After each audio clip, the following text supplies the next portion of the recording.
First thing I'm going to say is a wee rant, and it's aimed at Bond Helicopters and Insurance Company. It's 600 days and more since their helicopter fell at the sky and it landed on our people. They don't have the answers and they don't know what's happened, and they're due that. They need to know what happened. So Bond have got to think about the people rather than thinking about their balance sheet. Anyway, that's what I know. You're here. You're here. Yeah.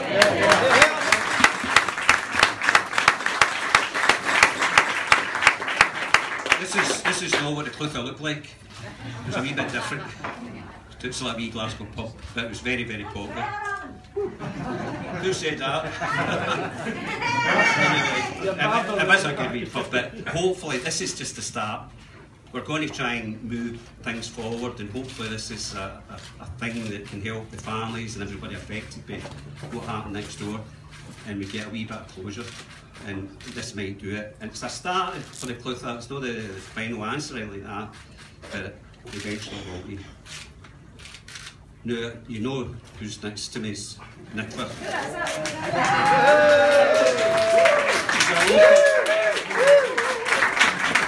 A local girl as well as being the First Minister, probably the Star of Scotland just now, so I think she's going to say a few words. Are you going to sing like Prince Charlie did? You sang the Yum song for us. Well, now you tell me.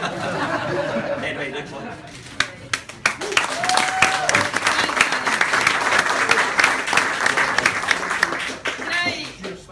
Start by thanking Alan very much for giving me the privilege of being here tonight, for inviting me along and giving me the chance to say a few words. I mean, I'm very, very aware that although we are, in a sense, celebrating tonight, it's a happy occasion, the reopening of a famous Glasgow institution. This is also a night that is tinged with real sadness.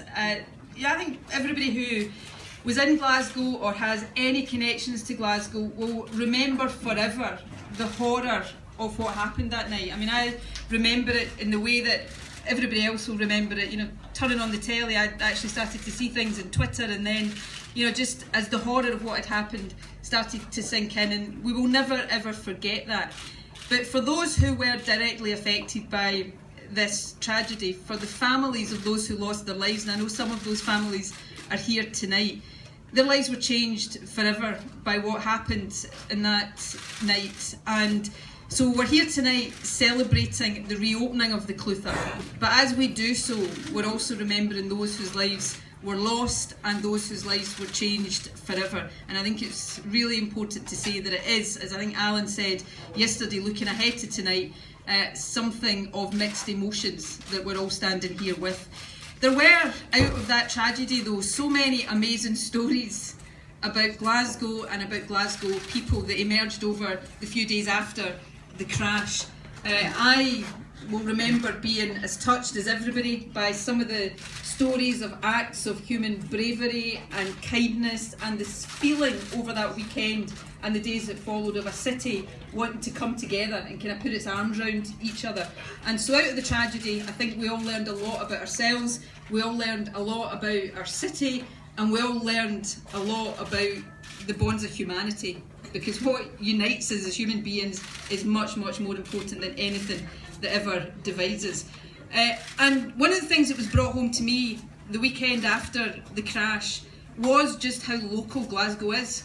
I was Deputy First Minister at the time, and I went to the Glasgow Royal Infirmary the Sunday, I think, to visit some of those who'd been injured, and met Anne-Marie, who was the barmaid in here that night, who I knew previously. And that brought it home to me how, you know, everybody had some kind of connection, sometimes 2 or 3 or 4 or 5 times removed. But Glasgow's a small place, Scotland's a small place, and what happened here on that awful night really brought it home to us just how small this city is. So we are here tonight to be happy about the reopening.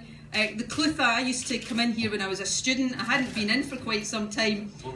When I was over age, I was of the right age to drink, and I should say, then as now, I always drank in moderation and utterly responsibly.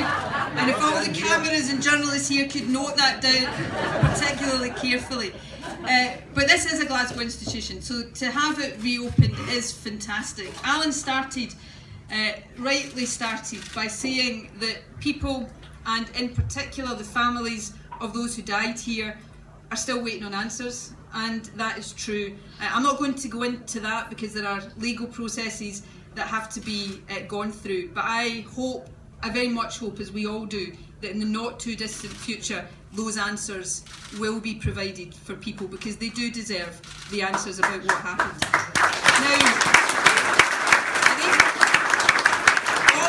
all it remains for me to say, apart from asking all of us as we enjoy this occasion tonight, just to remember those who lost their lives and those who sustained injuries here that night. But I think the last thing I want to say is directed to Alan. I've known Alan for quite a while. Alan's a constituent of mine, and the resilience and perseverance he as an individual has shown throughout this has been outstanding. Yes. And